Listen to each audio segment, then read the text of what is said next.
So let me say good Hello. morning, good afternoon, good evening to everyone. Thank you for joining our transformational talks. I'm Said, accompanied by my colleague Annegret and Nikita, representing Coach Transformation Academy, a globally recognized coaching and mentoring institute accredited by the ICF, IMC, EMCC, and SHRM. For more details about our programs, feel free to write to us. We will be sharing our contact email shortly in the chat. To receive one IMC MDC and one ICF CCE, please remain on the camera for the next 60 minutes. Participation certificates will be issued by Friday. Today's speaker, Meg Rentschler, brings unique dual perspective as a clinical social worker and professional certified coach. With 40 years of experience in helping individuals overcome mental barriers to success. Coach Meg, thank you so much for joining us. We look forward to your session. Over to you. Well, thank you so much. I am delighted to be here with everyone, whether it is morning, afternoon, or evening, wherever you are. Delighted to be together and delighted to be a part of this community where we help people make transformational change. And when we think about transformational change, it really begins with the stories that we're telling ourselves and how can we help our clients understand what is the narrative that's happening for them and is that narrative working for them. So let me take just a second to share my screen. In best case scenario, it actually works because we did try it early on and Saeed promised me that it did. So Saeed, thumbs up. Is it looking good? All right. Thanks, Ingrid. Absolutely. Okay. So when we think about this concept of how do we acknowledge and evoke awareness around what's happening between these ears, right? Our gray matter is not always our friend in different situations. I would ask, have any of you, and just throw into chat whether this resonates with you, have you ever struggled with a client to move forward and something's happening? There's just something that's getting in the way, and maybe you've even felt like, we've made some headway, they've committed to something, and then next thing you know, you're back to where you were the time before. Anybody ever experience a similar thing? Saeed, what are you seeing in the chat? Oh, Carmen, I see your hand. Yep, I've been there, done that. Thank you. I'm not sure, but my chat says disabled. Everybody else has the same thing or not? Yeah, chat. Oh, well, if the chat's disabled, then we're just going to, you can nod or thank you because I'm like, surely this is not something that people have not experienced. Okay, so with that, the hope today is to give you tools to help get past that. And I want to start by sharing an experience that I had working with a young female executive. She had been promoted to her leadership team where she was the youngest member on the team. And despite her capabilities, and she was very capable, very talented, she remained silent in meetings. She was frustrating her manager, the VP, who had sort of championed her and brought her along. And she would go to the meetings and sort of remain silent, thinking surely these people who are more senior than me, who have been in the company longer, they're going to address the concerns. And I'm really here to kind of learn. And she would leave meetings frustrated because people didn't say things the way that she didn't feel like they had presented the way that would really have moved the meeting along, or things were left on the table that she was feeling really should have been taken care of, but she was holding her tongue, and behind the scenes she was cleaning up after all the meetings, and she was working extra hours to get things done She was frustrated and tearful, yet every time she went into a meeting, she would just feel tongue-tied. And as we explored, what is it that you're telling yourself in these meetings? She said, I just keep telling myself, wait your turn, learn from others first. I'm too young to contribute. They're going to think I'm pushy. They're going to think I'm an upstart. I need to be respectful. So these thoughts led to frustration, even though she felt as though this is how I'm showing up as a professional and as somebody, because her mentor was in the room. She really felt that she was doing what she should be doing, and yet had some dissonance in that, in as much as she knew she was hearing from her leader that he wanted her to be speaking up. But when she got in the meeting, she would just sort of get tongue-tied, and all these messages, wait your turn, let others speak first, they're going to bring it forward. All those thoughts that she felt were being respectful were actually keeping her small. So throughout this presentation, we're going to talk about we will share what her transformation was with that. So we've talked about the fact that sometimes you work with a client and you feel a bit of a spin. My other question for you is whether you have spotted patterns sometimes with you've spotted a pattern that your client is exhibiting, but your client is not aware of it themselves. Anybody ever, like, you're just in that place where I'm seeing something here, but the client just doesn't see it? Saeed, are we seeing it? Oh, here, let me open the chat. I can look at it. Maybe I can't. So Saeed, are you seeing anything in the chat about that? Any recognition of that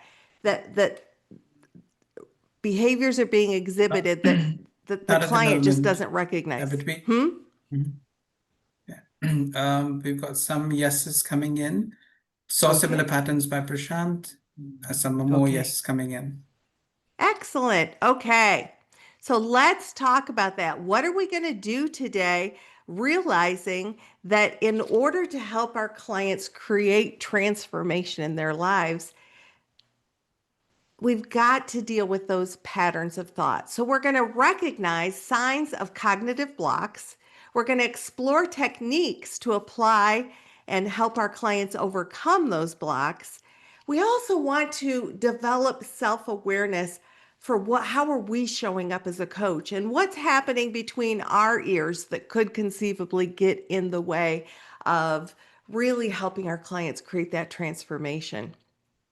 And then we'll talk about creating breakthrough moments with our clients for client growth, or facilitating clients' growth. Now, this idea of the way that we think impacting the results that we get, this is not a new concept. This has been talked about by philosophers for thousands of years. Marcus Aurelius, in the early, like probably around 150 AD, said, you have power over your mind, not outside events. Realize this, and you will find strength. And that's one, what's one of those questions that we ask consistently as a coach, where's your power in this situation? So when we can help our clients realize the way that they're engaging with the situation and the stories they're telling themselves is where their power in the situation lies, versus being able to control the situation. We really start with the foundation of working with people around their cognitive blocks is understanding the relationship between our thoughts, our feelings, and our behaviors.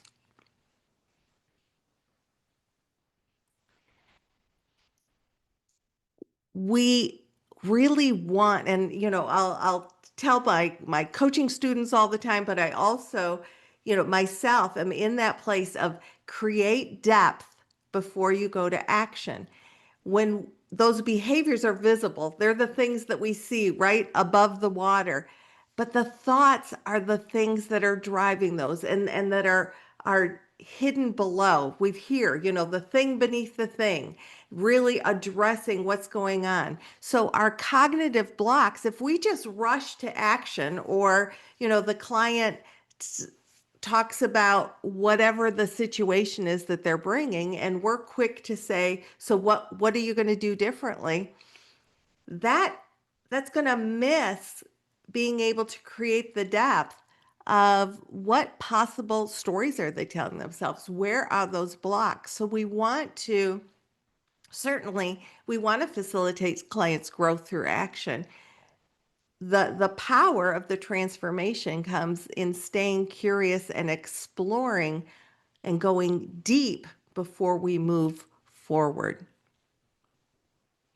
So we're going to explore a model today. Now, I know that the room is full of people with different experiences, that you're all coming with your own frameworks and models that you use. And I also know, as a former therapist, that there's many different models around the concept of cognitions and cognitive therapy and cognitive coaching. What I have found is that this ABC model is just complicated and simple enough to help coaches think about this concept of how we approach the way that our clients are engaging with the situations in their lives. But I've also found that this framework is beautifully simple and clear to actually share with clients themselves.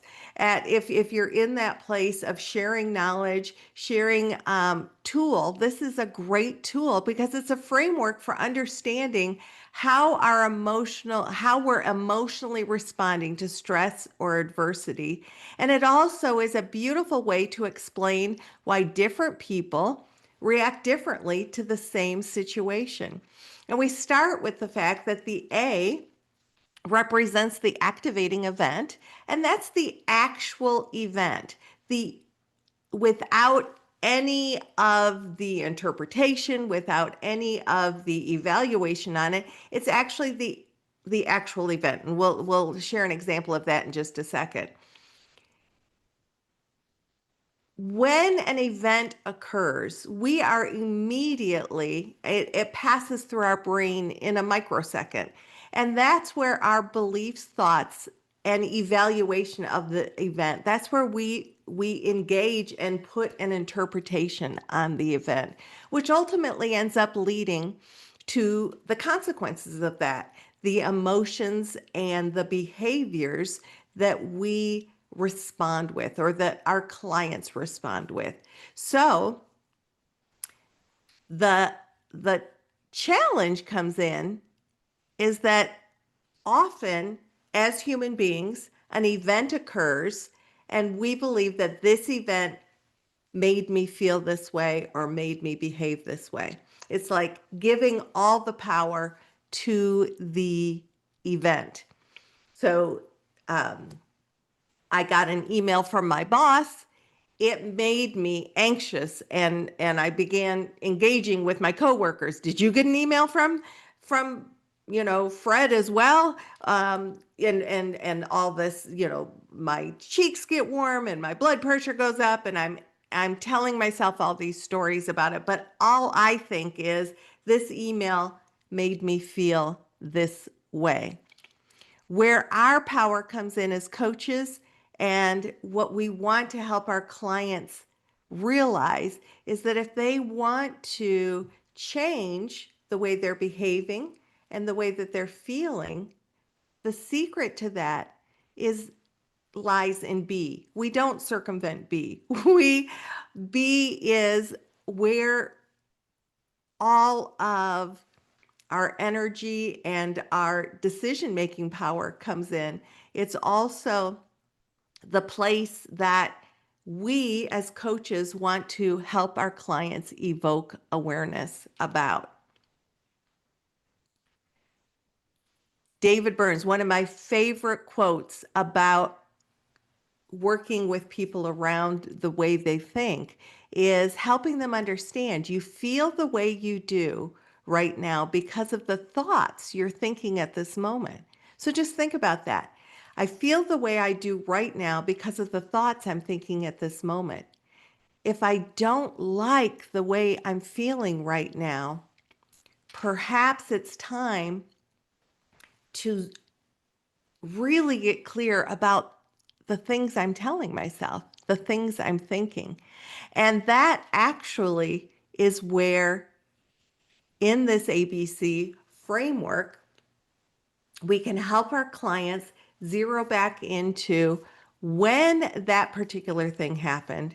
What did you tell yourself? So we're going to take something real basic, something that we've probably all grown past, but might still occur at times. Imagine that you're in high school and you are in your algebra class and you didn't do your homework the night before. You didn't do your homework the night before because a friend invited you to a new release of a movie and you were super excited. So you went to the movie with your friend and you thought, you know what? I'm gonna, if I miss homework for one day, it's not that big of a deal. And I'll just catch up. I'll catch up and do double homework the next day. So you go into class the next morning and the teacher says, okay, everybody, close your books, put them under your desk. We're having a pop quiz. So, of all the days to have a pop quiz, the one time you decide to not do your homework, you're getting a pop quiz. So, let's imagine what kinds of emotions might you begin to experience in that. Feel free to throw some emotions in the chat, maybe even some of the ways that your body is responding in the way of behaviors, maybe emotions, might be a little anxiety. You might be feeling a little sweaty in the palms. You might be thinking well, I'm sorry, we're not doing thinking right now. We're doing emotions. You might feel angry, like angry at the teacher. This is the day you decide to give a pop quiz. You might start to feel that you are a failure or that you have, that you've disappointed yourself. You might tense all through your body. So any number of reactions to that. But let's think about what are the kinds of things that you're telling yourself. Maybe you're telling yourself, this is going to blow my GPA and I'm getting close to applying to colleges. You might tell yourself, that was so stupid, stupid, stupid. I was so stupid that I went to the movie instead of studying the way that I should. All these things could, and really, if we think about it, it's a pop quiz. It's not, the final exam. It's a pop quiz, but all this angst and anxiety starts to swirl because you believe that you're going to fail this pop quiz. Now, imagine the exact same scenario in that the teacher is giving a pop quiz, but you're a different student in the class and you went home. You were really having a hard time with this particular assignment. So you leaned into it. Maybe you called your uncle, who is a math teacher, and had him help you through it. You got really clear about the assignment. You felt really good about the homework, and it actually clicked. You were good with what you were being taught. So you go to class the next day, and the teacher says, pop quiz. And what might be your emotions in response to that?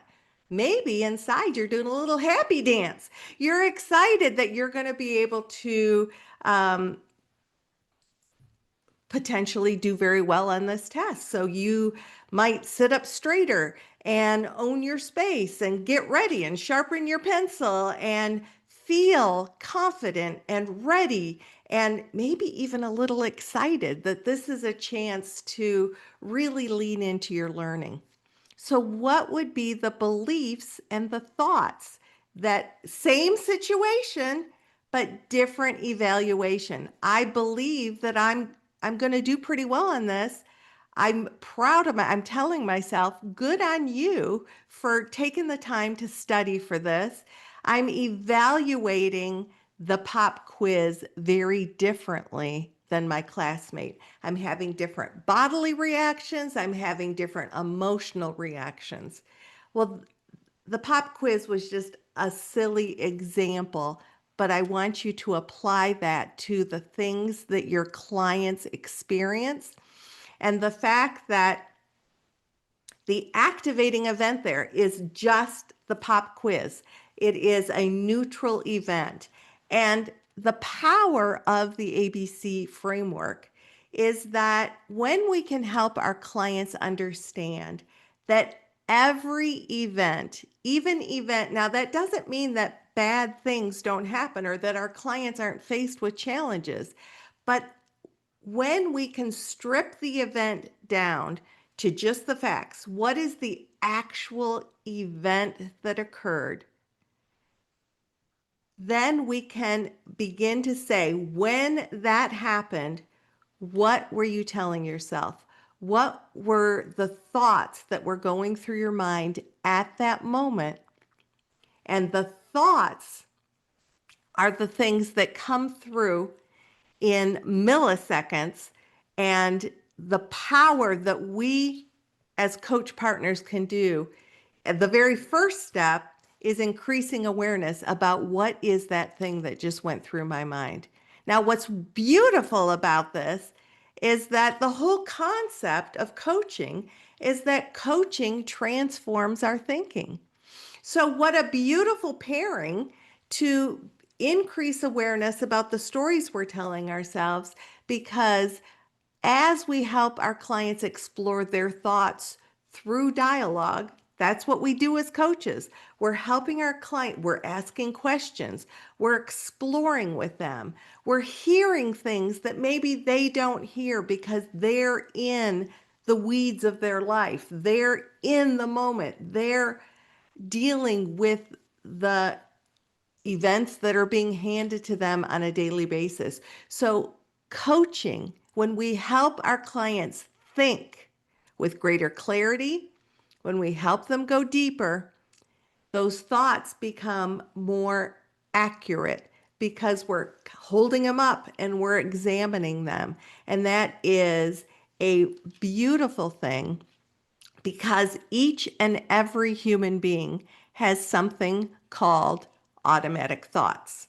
Now, automatic thoughts are often referred to as ants, automatic negative thoughts. And the thing about our automatic thoughts is that they tend to run under the radar, and that makes them extra powerful, because when something is happening where we don't necessarily tune into it, it can be extra powerful because it's sort of pulling all the levers and having us respond to things with our emotions and our behaviors that we might not be aware that is even happening. So automatic thoughts are involuntary. We're not sitting there choosing, how am I going to feel badly about this? Or how am I going to think negatively about this? Or how am I going to, it's not like we're choosing. They're running under the radar. They're happening. They're lightning fast. And this is the thing that we need to understand for our clients. They are very believable. Now, when I say for our clients, this is sort of a double bubble. We need to understand this for ourselves as well, because anybody here who isn't a human being, let me know. But other than that, as human beings, we are going to have these automatic thoughts, and we are going to believe them. They feel like absolute truth. We don't tend to question our automatic thoughts, and that's where our coach partner comes in. The other thing is that if all of our automatic thoughts were automatic positive thoughts, as long as they didn't sort of push us into being, sort of falsely optimistic, where we take risks that are, unfortunate for us. In general, I think that we talk about automatic thoughts as being negative because they tend to skew towards criticizing ourselves or others, being kind of in that swirl of worry, the what ifs that can come up from that. And like I said, they're happening outside of our awareness. And because they are very much a part of our fabric of who we are, we don't question them, despite the fact that they are really driving how we feel and how we act. So, as coach partners, when we understand automatic thoughts are just part of being a human being and they are going to bring this impact with them, how do we, it sounds kind of like an uphill battle, right? Like, what are we supposed to do with these automatic negative thoughts? Well, the way that automatic thoughts show up is our self-talk. And often, automatic negative thoughts are going to become irrational self-talk. This is what we can hear as the coach because we're going to get curious and inquire about it. It's also where we can work with our clients to evoke awareness. So you'll see that the defining characteristics of irrational self-talk are very similar to the characteristics of automatic negative thoughts. So our irrational self-talk, and think of the last time that you had something go awry that you were frustrated about, and the kind of self-talk, the kinds of things that you began to tell yourself. I often say to my clients, both when I was a therapist and now as a coach, I'm curious if you would ever talk to your best friend the way that you talk to yourself. When you're up against the wall or when you're in a bad place, the kinds of things that you say to yourself, would you ever say something like that to another human being? So understanding that our self-talk is building off of that automatic negative thoughts, we know that it can be inconsistent with reality. It tends to distort the facts. It's not really reasonable, ladies and gentlemen. It's not evidence-based. It's built upon experiences and things that we've believed to be true, and the model of the world or the map of the world that we've put together, but not necessarily the clear pieces of that. It's really sort of some of those stories that don't support us. Now, because we treat our irrational self-talk as though it is absolutely true and believed, our clients are going to accept that without question. Where does your role come in? Your role comes in holding up the mirror, in heightening the awareness about that, in inquiring about that, so that when we ask, what do you believe to be true? It's one thing if I'm telling myself that in my head, but if I have to actually say it out loud, that brings it out from the radar underneath. It brings it into awareness, and then I can evaluate it. I can make some decisions about it. If I don't question my self-talk, and if it just runs and does its work under awareness, it tends to create unhealthy outcomes. It really undermines our well-being and the well-being of our clients. And if we're caught in a swirl of negative self-talk, it can sabotage our relationships. It can keep us from reaching our goals. It really blocks what matters most.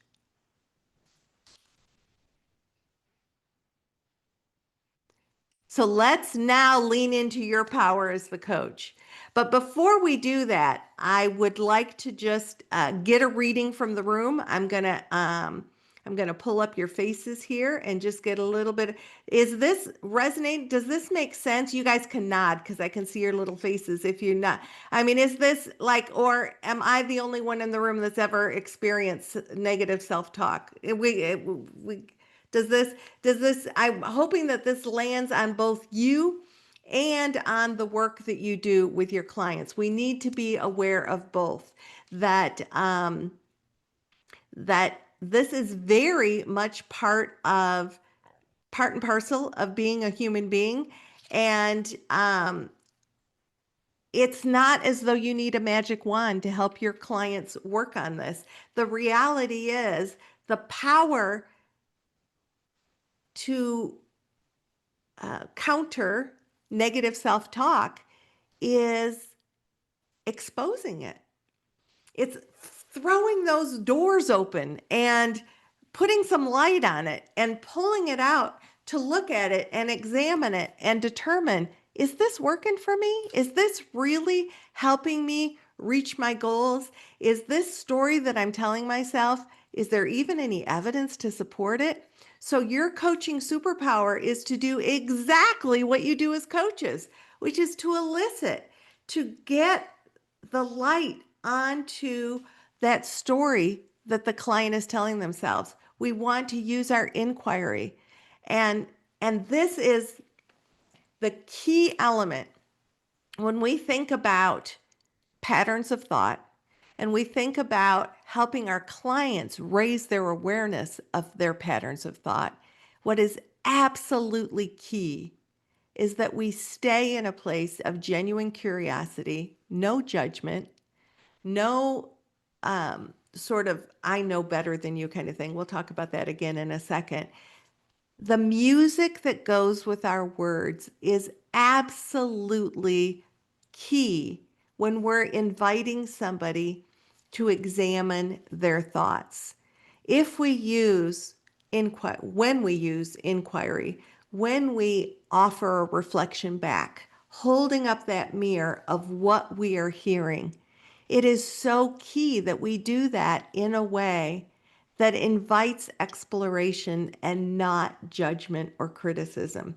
If I have deeply held beliefs and I feel as though my coach is judging that or critical of that, I'm going to shut down. I'm going to be protective. But if we are in an exploration together, if we're exploring what's possible and highlighting what's in there, then I feel safe to walk into that space. That's why the competencies of, cultivating trust and safety and being fully present and engaged through our listening is so key if we're going to elevate someone's awareness of their traps that their thoughts keep them in. We want to create safety for them to walk in that space. Now, part of the job that we do, in addition to using our superpower of curiosity and wonder and inviting the client into exploration, is we want to be able to recognize cognitive blocks. Now, at this point, I usually get asked by a coach or two, Meg, isn't this therapy? I'm not a therapist, I'm a coach. And I would say, absolutely, you are a coach, not a therapist. And some of you might be both, but we're going with the whole concept of coaching. The thing is, cognitive blocks are not reserved for therapy clients. We all have cognitive blocks. And what we're going to explore in just a minute is that those cognitive blocks come through very common patterns, so common that they can run under your radar, coach, because they're just part of our natural conversation. So when I say recognizing cognitive blocks, I want to bring some of that common cognitive distortion forward so that your red flag goes off and you want to inquire about it rather than missing it because they're so common. We'll see if that makes sense in just a second. Now, there's a critical distinction here, and I know I've laced this through, but it deserved a slide of its own. It really deserves leaning into when we help partner to help our clients raise their awareness of potential thought traps. This is not about telling the client, you have a block. You need to, this is not about us knowing better than our clients. What this is about us partnering with the client to heighten their awareness of what's happening for them. Because with your outside eyes and outside ears, you can hear patterns of thought differently than the person who is in the pattern of thought. You can hear those indicators. We're about to go through some of those indicators of where those distortions and blocks can be so that you can get curious about it and ask about it and begin to explore. And as you're in that partnership, you're going to begin to raise your clients' awareness of patterns of self-talk and also the stories that they're telling themselves that they didn't question without you as the coach to help them do that.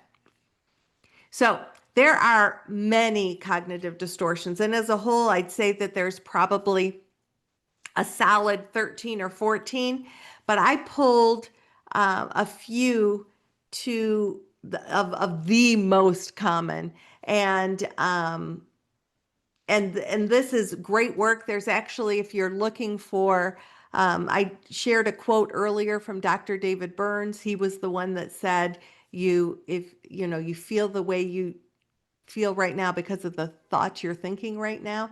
He has a book called The Feeling Good Handbook. It is he's a psychiatrist, so it's a therapy book, but I will say lots of the coaches that I work with use that book. I have 2 of them. It's a great exploration of common cognitive distortions. It also sort of gives some exercises to work with people around those. But he would definitely lay out all the distortions. That might be a good reference for you. So these are common, like we hear, and like I said earlier, we hear them so often that we might not think, oh, that's an indicator of a common distortion. I want to raise your awareness of them so that when you hear these patterns of speech from your clients, these indicators, you can think, oh, like this might be an area to lean into. This might be an area to get curious about. So when our clients experience all or nothing thinking, this is also called polarized thinking. It's sometimes called black or white thinking. It's living in the extremes. I always, she never, all the time. It's either this or that. It's that concept of no gray area.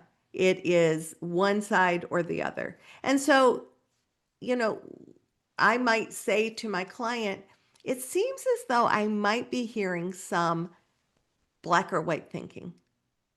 What are your thoughts about that?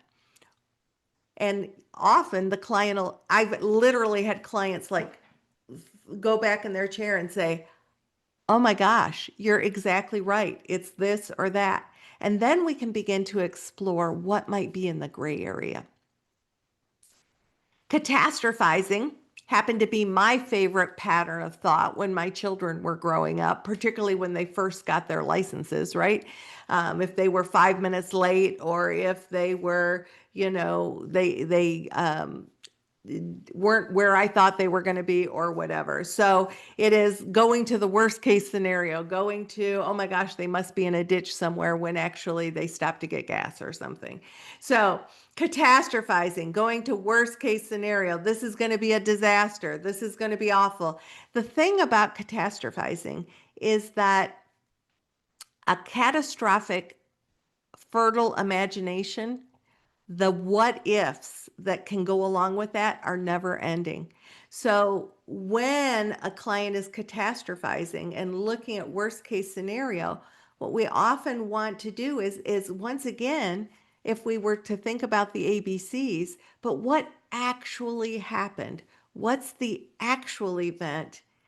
And what are you telling yourself to be true about this? I used to, when I was a therapist, I would do critical incident debriefings. So when something terrible happened in an organization or a company, they'd bring a therapist in to work with the leadership team and to work with all the people that were impacted. One of the things that I did a lot of was debriefing after bank robberies. Bank robberies happen probably more than you know they do. They certainly do here in the United States. So a pattern that would happen in the staff that were the people that were on the floor when the robbery happened is their catastrophic imagination would go, what if he had shot me? What if my children didn't have a parent? What if he's going to follow me home and knows that I know who he is? And not that but like maybe he's stalking me. I mean, like all these escalation of thoughts, because that's what trauma does to us, but that's also what life does to us sometimes. So the deal in that situation as the therapist was to say, let's get everybody in a room and talk about what really happened. What actually happened, and then what are the things that we felt about that and how we responded, and now let's talk about the story we're telling ourselves, and then offer some some facts and some reality about what happens usually. I mean, there's enough data about what happens after a bank robbery. So it was able, but we wanted to meet people where they're at and understand, allow them to talk, but then bring it into, but what really happened. How many of you have experienced clients who do mind reading? They must think that they, oh, she doesn't like me because of X, Y, and Z. Oh, I walked by this person in the hallway this morning and they didn't even say hi. They must hate me. The concept of putting our beliefs of what somebody else thinks about us or thinks about a situation without any indicators or without any actual information from that person.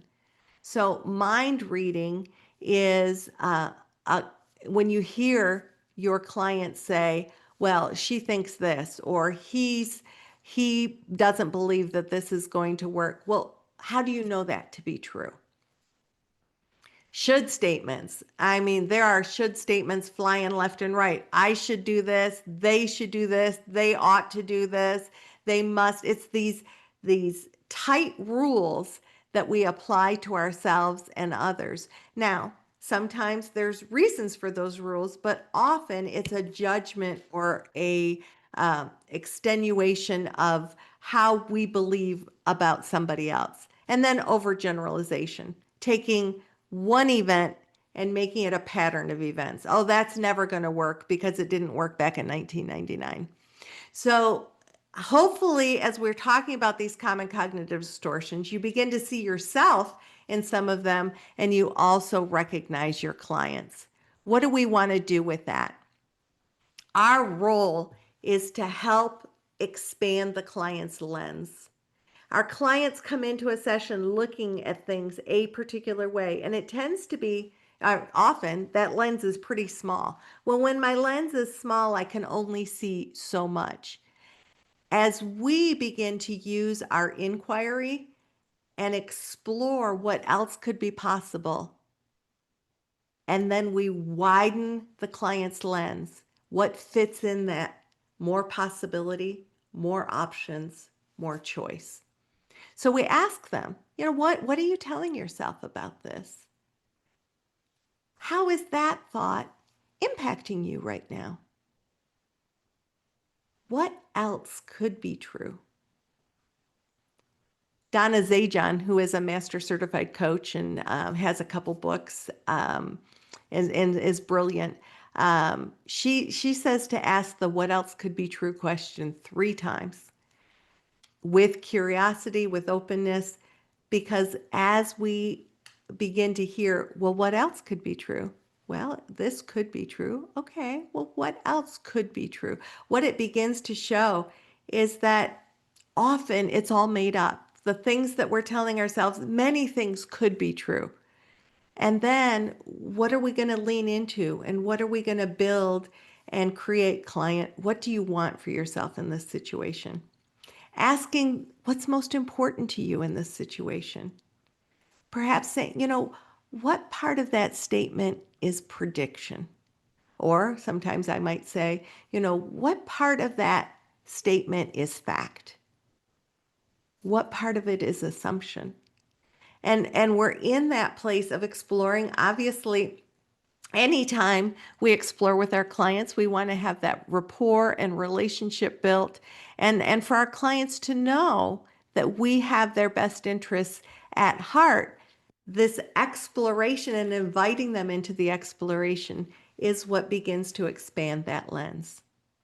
Other things that we do as coaches, we want to raise, so however you ask, you want to think, how aware are they of those automatic thoughts?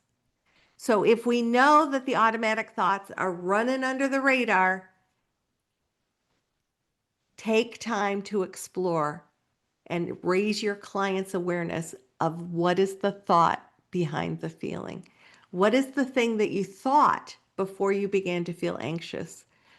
And sometimes I'll invite my clients to just close your eyes when that phone rang or when that email arrived or whatever it was. Put yourself in that situation again. What did you tell yourself? What was the feeling that flashed through your brain?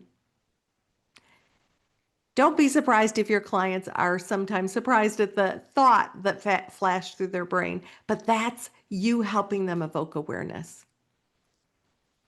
Because our irrational beliefs and our self-talk is not usually based in evidence, we can explore. Now, there's lots of different ways to explore the evidence question.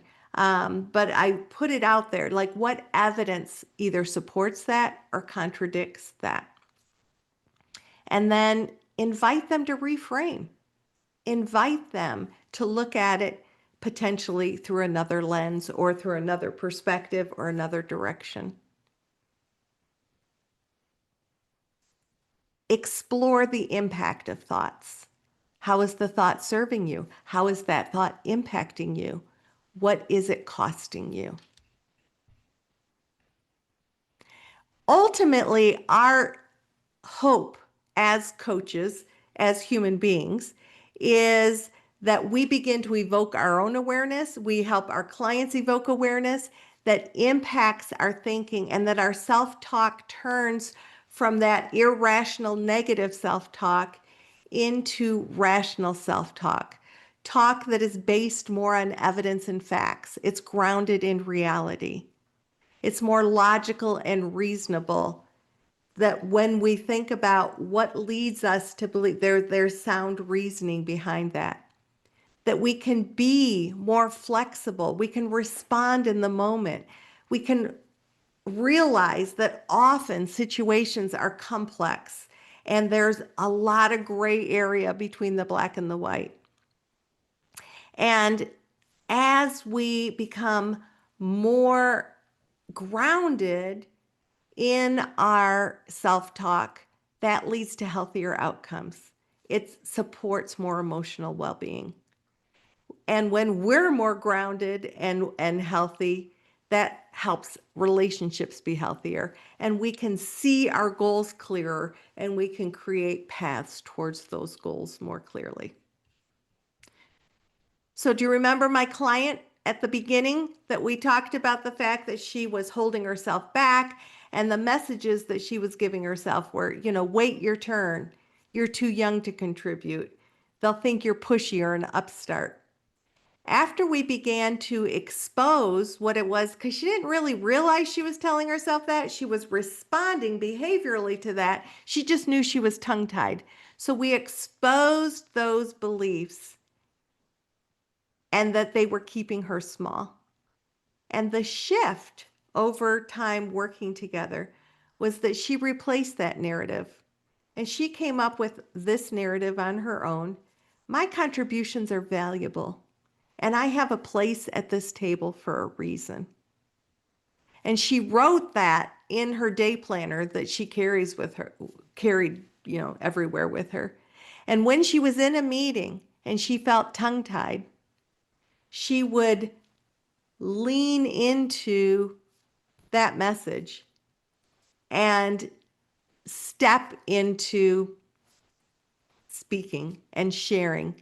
And her leader was beyond excited, and she began to own her space and know that she belonged there. And actually, she's been promoted 2 or 3 times since then, because she is looked at as somebody who has very valuable contributions to the organization. She just needed to get out of her own way.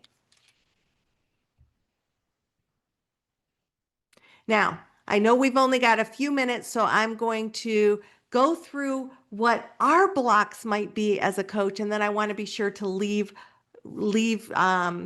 room for questions. And I do apologize. At the very beginning, I meant to tell you that if you had questions, we take them at the end, and that was my bad. I forgot to tell you that. So we've got to be aware as human beings that we have our own blocks. And so a hidden danger could be in this curiosity and inviting clients into that space is that we have our own model of the world, our own experiences, our own beliefs, and we really want our clients to succeed. We want them to meet their goals. So when we become attached to our beliefs or that need, that puts us in the middle of the session. That puts us in that place of, it's about me creating success for you, client. Well, our clients are responsible for their own choices.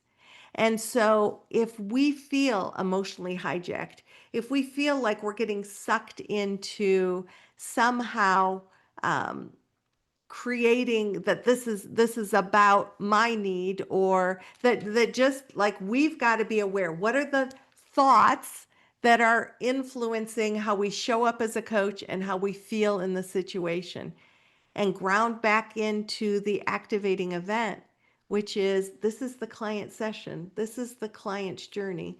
So client session, what am I telling myself to be true?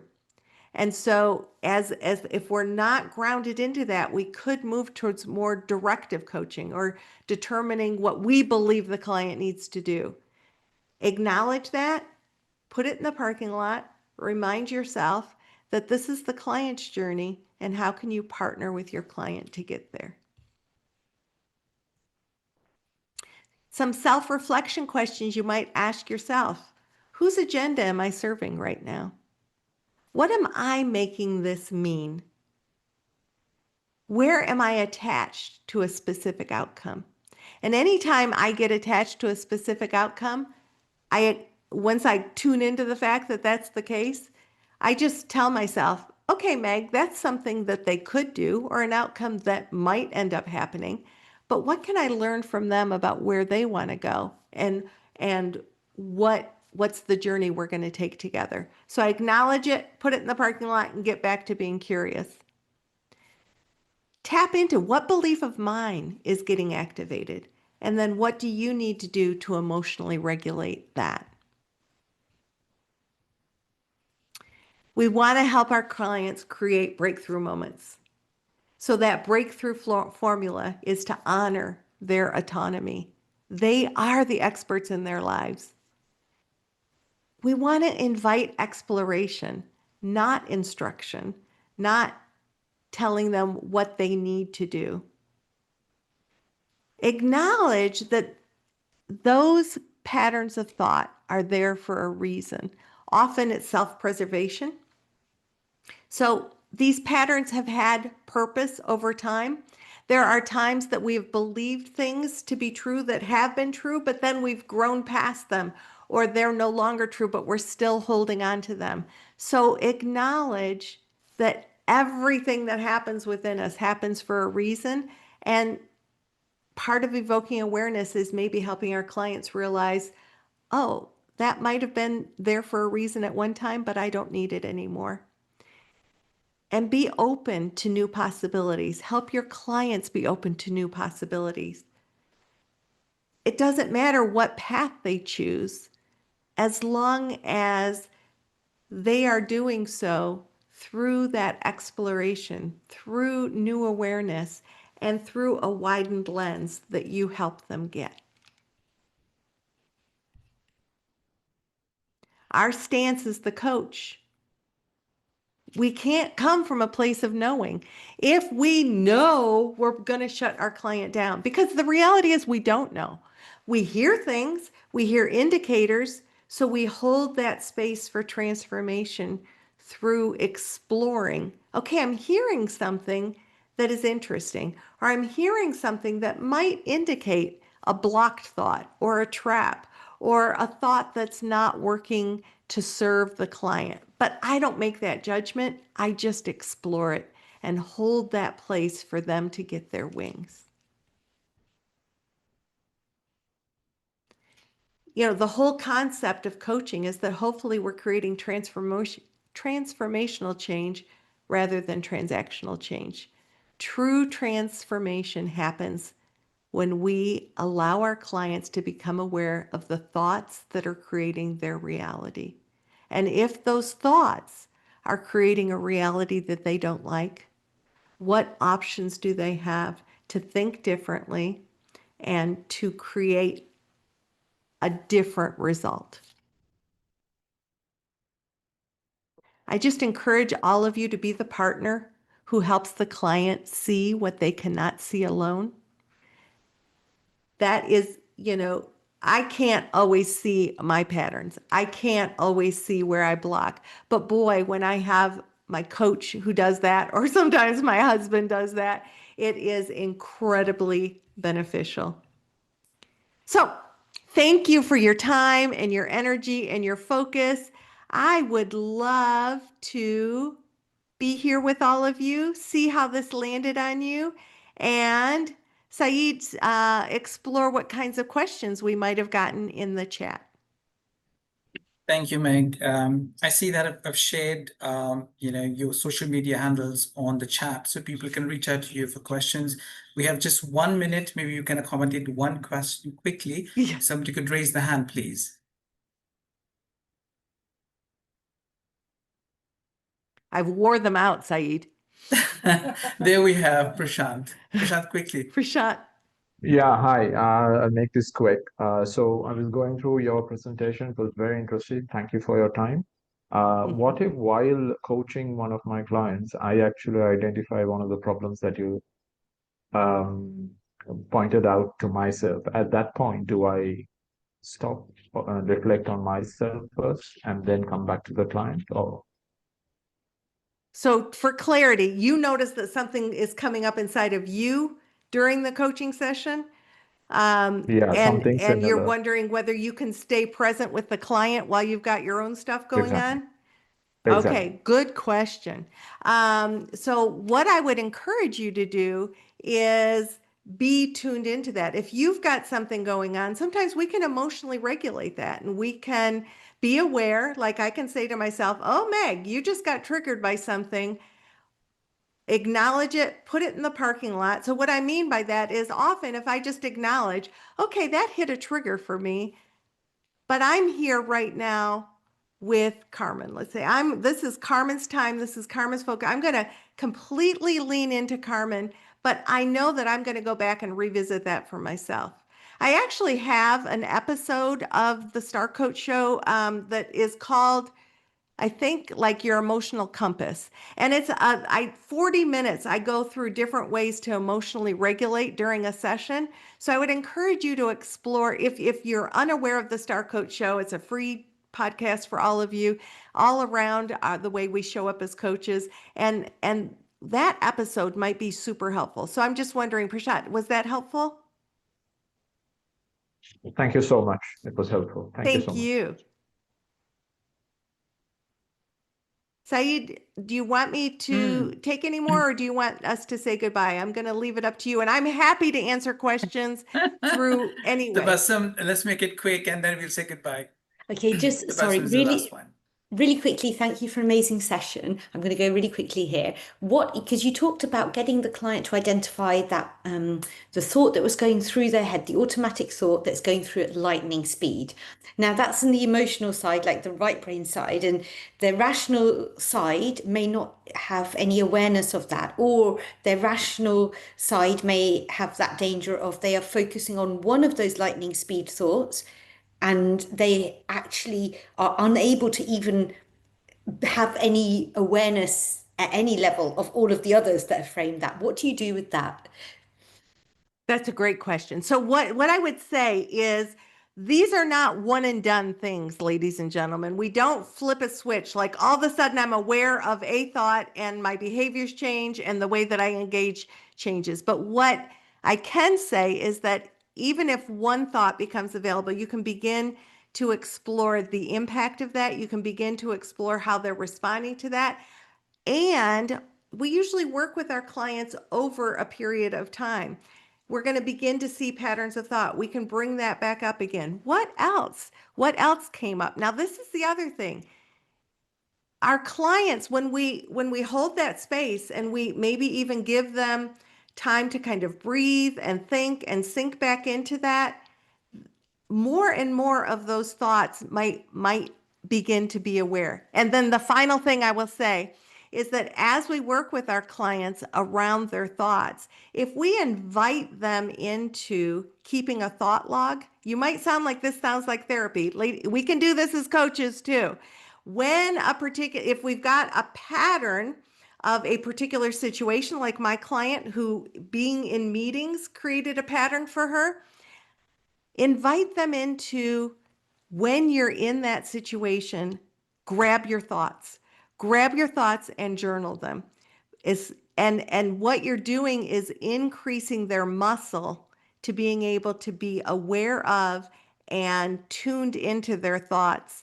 What you're doing is making those automatic thoughts less under the radar, and you're raising them up. But often it's a time period that this takes. We take it piece by piece, and what we're doing is training our clients to become aware of their automatic thoughts. Does that help? Okay, good. Yeah, very much. Thank you very much. And my bad, I should have left more time. Unfortunately, I love talking about this stuff, first of all. And this is often something that I teach over 8 hours. And I was like, what am I going to teach them in 1 hour? So I hope it was helpful. Certainly is. Thank you, Meg. So I hope people can reach out to you on your social media handles. Absolutely. It was a wonderful Please time. do. Thank you so much for the insights. It's a wonderful audience. Thank you so much. We're looking forward to seeing all of you in the next Transformational Talks. Take Yes, care. and thank you for the invitation. Take care, everybody. You all. Bye-bye. Bye.